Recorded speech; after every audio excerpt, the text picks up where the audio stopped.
You ever had one of those moments where you walk into a room and suddenly realize everyone's looking at you? Not in a good way, not with smiles or laughter, but with something darker. That was me, standing in the middle of the resort conference hall at our company retreat. 10 of my coworkers surrounding me, arms crossed, faces tense. I could feel the air getting heavier. My heart pounded so hard I could hear it in my ears. Then Julia, my team lead, spoke the words that made my stomach drop. "You're the problem here." Everyone nodded. Everyone. I laughed awkwardly, thinking this was some kind of joke. But it wasn't.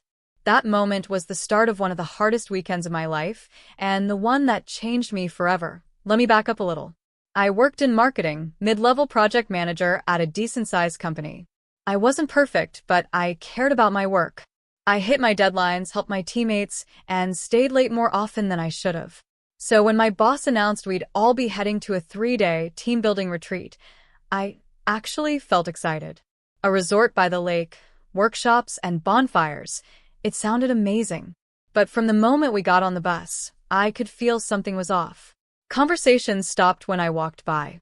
Whispering, glances, fake smiles. I tried to shrug it off, thinking maybe I was just overthinking. But deep down, I knew something was brewing. On the first evening during dinner, everyone was chatting in small groups. I noticed how no one left a seat open near me. So, I sat at the end of the table alone. Julia made a few announcements about the retreat's activities: team challenges, open discussions, conflict resolution workshops. Conflict resolution. I laughed quietly at the irony, not knowing that I'd soon be the conflict everyone wanted to resolve. After dinner, I tried joining a card game, but one of my coworkers said, "Actually, we already have enough players." I stood there awkwardly, pretending it didn't sting. I went back to my room early, staring at the ceiling, wondering, what did I do wrong? The next morning started with a group session led by an external coach. He asked everyone to write down one thing they'd like to improve in the team. I wrote communication. Simple, right? When it was my turn to share, I said it calmly. But then others started reading theirs, and my name came up again and again. I feel like some people don't listen. Some team members make everything about them. Certain people don't take feedback well. I felt my throat tightening. The coach finally looked at me and asked, "How does that make you feel?" I smiled weakly and said, "Maybe I'm that person."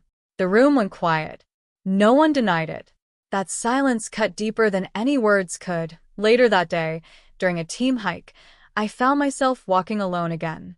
I overheard bits of conversation, my name, laughter, sighs. My chest burned. I wanted to scream, to defend myself, but I didn't know what I was defending against. That night, I couldn't sleep.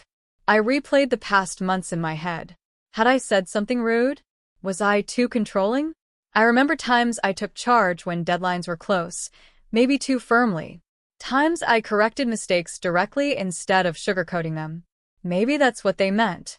Still, it didn't feel fair. I worked hard. I carried a lot of weight for the team. And now they all hated me for it. The second night had a campfire session, open honesty night. Everyone was encouraged to share what they felt toward each other. My stomach churned as people started talking. At first, it was lighthearted. Then Julia turned toward me. "You're great at your job," she started. "But working with you is exhausting. You take over everything. You don't trust anyone else's ideas." One by one, they all added something. "You never listen. You make us feel small. You think you're better than us." I sat there, frozen. My hands shook. Every word felt like a dagger. When it was my turn to speak, all I could manage was, "I didn't know that's how you all felt." My voice cracked. And for the first time in my career, I cried in front of my coworkers. After everyone left, the coach came and sat next to me. He said softly, "They weren't trying to destroy you. They're reacting to how you show up." I wanted to argue, but deep down, I knew he was right. I'd built walls around myself. I thought I had to prove my worth every single day. I didn't realize those walls also shut people out. That night, I walked by the lake, listening to the water crash against the rocks. The stars reflected off the surface like shattered glass. I made a quiet promise. to stop surviving and start connecting. The next day was the final workshop, rebuilding trust. We were paired randomly, and I got Julia.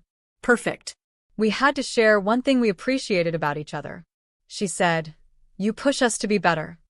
I smiled, surprised. I said, "You keep the team grounded." For the first time, we actually talked. No filters, no roles. Just two people trying to understand each other. I realized she wasn't against me. She was just tired of how I worked alone, never asking for help. Maybe she was right.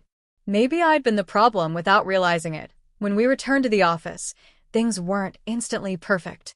But I changed how I worked. I asked for feedback before projects started. I listened more. I gave credit openly. Slowly, people warmed up again. Even the quiet ones started coming to me for advice. Not because they had to, but because they wanted to. I stopped seeing myself as the victim and started seeing myself as part of the team. That retreat didn't destroy me. It rebuilt me. Piece by piece. Now, whenever I think back to that weekend, I don't remember the pain as much as the growth. Sometimes, life corners you not to break you, but to make you face the version of yourself you've been avoiding. I was the problem once, but only because I refused to listen. The moment I did, everything changed. If you're ever told you're the problem, maybe that's not the end. Maybe it's the beginning of becoming someone better. Because sometimes, the hardest truth is the one that sets you free. A few weeks after the retreat, our company announced a new cross-department project. Normally, I would have taken charge without hesitation. But this time I didn't. I waited. I asked my team what they thought first. The silence in the room felt awkward at first. Everyone was waiting for old me to speak up. But when I didn't, something unexpected happened. Julia started outlining an idea. Then, Mark added a suggestion. Soon, the whiteboard was full. For the first time, I wasn't leading, I was listening. And surprisingly, it felt good. It wasn't weakness. It was trust. The very thing I had been missing. Change didn't come overnight. Old habits are hard to kill. There were moments I slipped up, times I corrected someone too quickly, or took over when things got messy. But now I caught myself. I started apologizing, something I rarely did before. The first time I said I was wrong, it shocked everyone, including me. But instead of losing respect, I gained it. I learned that leadership isn't about control. It's about connection. It's about making others feel seen. And that shift started to change how people saw me too. A few months later, during a company-wide presentation, Julia asked me to co-present with her. That surprised me. Just a few months ago, she could barely stand being in the same room as me. When we stood side by side on that stage, she glanced at me before starting. "I want to thank someone," she said. "Someone who taught me that change is possible." She pointed toward me. My chest tightened. I smiled, trying not to get emotional. The room applauded.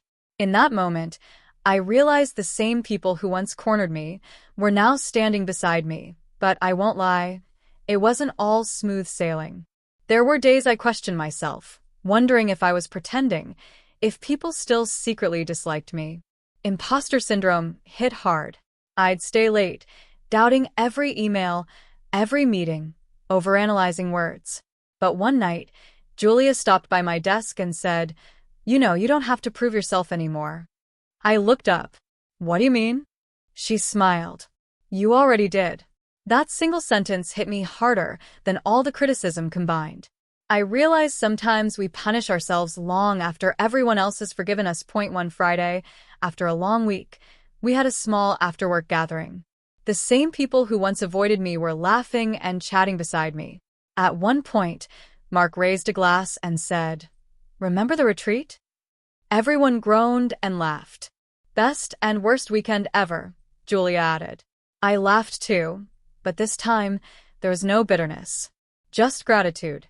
Because without that painful weekend, I'd still be the same stubborn version of myself, blind to the damage I was doing. Pain had been my teacher. Growth had been my reward. A few months later, I got promoted. When my boss told me, I couldn't believe it. "You earned this," she said. "Not just for your work, but for your growth." I sat in my car after that meeting, staring at the promotion letter. tears welling up. Because that title didn't just mean success, it meant redemption. I had gone from being the problem to being the person they could count on. And all it took was facing the hardest truth of my life. Looking back, I realized something deeper. When everyone cornered me that night at the retreat, it wasn't cruelty. It was honesty. Brutal, raw honesty. We live in a world where people avoid confrontation, where silence replaces truth. But that night, they chose to be honest with me. And honesty hurts, but it also heals.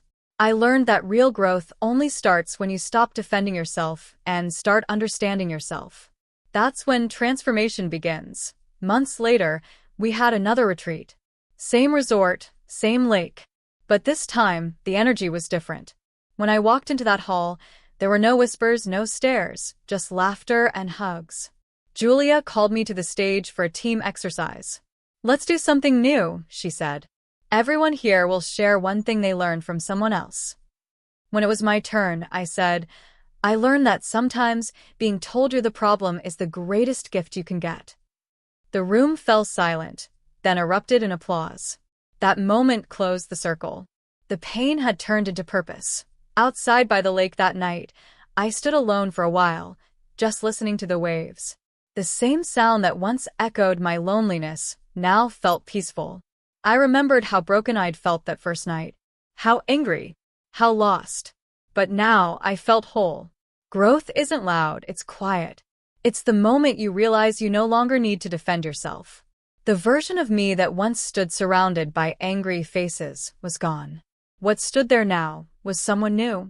Someone freed. If there's one thing I've learned through all this, it's that sometimes life corners you for a reason.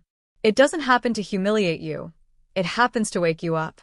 To show you the mirror you've been avoiding. When people say, "You're the problem," maybe they're not trying to destroy you. Maybe they're giving you a chance to rebuild. I was that person once. But instead of running, I listened. And in listening, I found myself again. So, if you ever find yourself cornered, don't see it as your end. See it as your beginning. Because sometimes being the problem is just the first step toward becoming the solution. After that second retreat, something changed permanently in how people looked at me. I was no longer just the manager or the problem. I'd become someone people confided in. One afternoon, Sarah from accounting came to my desk, looking nervous. "Can I talk to you?" she asked. She'd been having issues with her own team, misunderstandings, frustration. As she talked, I saw my old self in her. Defensive. Overworked.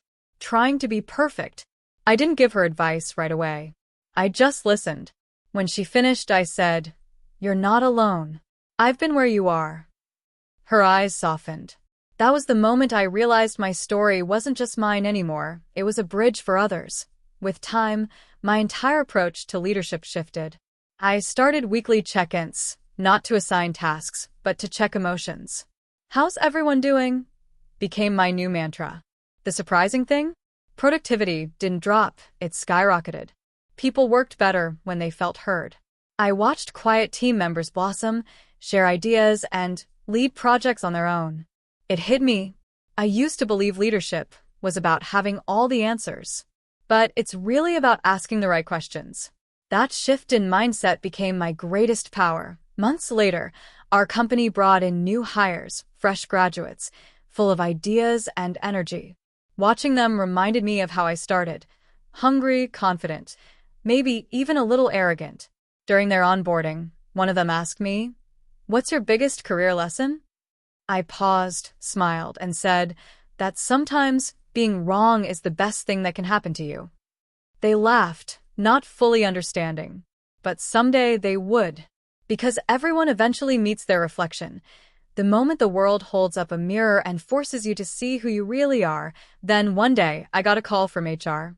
They wanted me to lead a company-wide workshop on emotional intelligence and team connection. I froze. Me? The same person once called the problem? I said yes. As I prepared, I revisited old memories, those awkward stares, that campfire, Julia's harsh words. I turned those wounds into lessons. During the session, I started with a story. I once attended a retreat that almost broke me, I said. The room went silent. By the end, people were tearing up. Not because my story was perfect, but because it was real. After the session, Julia came up to me. "You know," she said, "I've been thinking about that night a lot. Maybe we were too harsh." I shook my head. "No, you were honest. I just wasn't ready to hear it." She smiled. "Well, I'm glad you finally did." That conversation sealed years of tension. There was no resentment left. Only respect. We'd both grown. And that's the beauty of life. You can hate someone in one chapter and learn from them in the next. One weekend, I visited that same retreat resort alone. It felt smaller than I remembered. I walked through the empty hall where I was once cornered. I stood in the exact spot and whispered, "Thank you." The walls didn't answer, but the silence felt peaceful. Growth had turned the same place of pain into a place of gratitude. It reminded me that healing doesn't always come from apologies. It often comes from understanding. That night, I sat by the lake again, the same lake that had once seen my tears. I thought about the version of me that had walked into that retreat, angry, proud, blind. I wished I could tell that version of myself that everything was going to be okay, that the pain wasn't punishment, it was preparation. Because sometimes life breaks you just enough to open your eyes. The reflection on the lake shimmered like a new beginning, and for the first time, I truly believed I had changed. As years passed, I became a mentor to others dealing with workplace conflicts.